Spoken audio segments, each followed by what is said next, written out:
Here we are at week 47, and I thought it was a good idea, before we move into the second section of Siu Nim Tau form, to quickly summarize the main points of the first section, so that you have a very simple point-by-point idea of what the first section of the form is trying to teach you. So if we look at it again, just briefly, not in great detail, we've already done that. The first thing we're learning is the correct construction of the basic stance. The basic stance leading to all our other footwork, but being very economical, we're doing all the footwork by standing still. Correct posture, correct facing, correct feeling, which is relaxed and letting the legs do the work so that we relieve the upper body to do whatever the upper body has to do. We're also learning how to define our center, our vertical center line, and the width within we work with our hand techniques. We don't go outside that little box that we've formed. We've reminded ourselves that low hand defenses require arms that are nearly straight. Upper arm defenses, by and large, require techniques that are always bent, with the elbow playing a large role. The next thing, of course, is the basic punching action, striking with a vertical fist, taking the shortest distance, keeping the body square to the attack, not hitting away from the sides, but always hitting straight to where we're facing.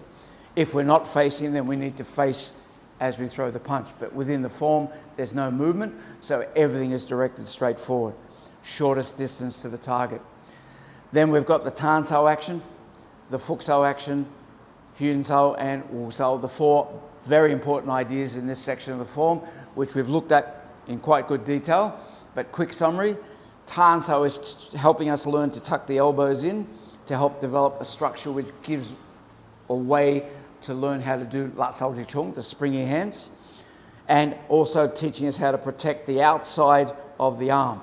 So anything on the thumb side, Tan Sao is the first step towards protecting it.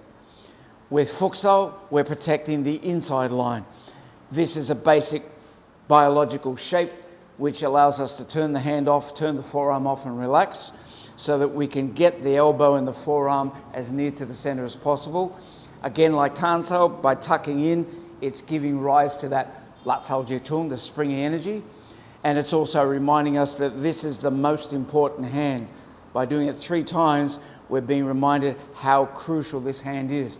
Because from Fuk Sao, we get our punch, our horizontal palm strike, our chop, our Biu Sao, our Fak Sao, thumb gouge, and basically anything that needs to move from the center, like the Jat Sao action, they all derive from this concept. And finally, as we discussed the last 2 episodes, the Pak Sao hand gives us a sense of, again, staying within the framework of our stance and not going outside it. And it gives us the idea of how to get in close and control. And the Jing Jiang reminds us how important it is that if you're inside, don't chase the hand that's trying to hit you, chase the person in front of you and strike them. Whether it's a fist or a palm, doesn't matter, as long as you go up and forward. So there's a simple and quick summary of what's contained in section 1. In the next episode, we'll start looking at section 2 of the form. See you next week.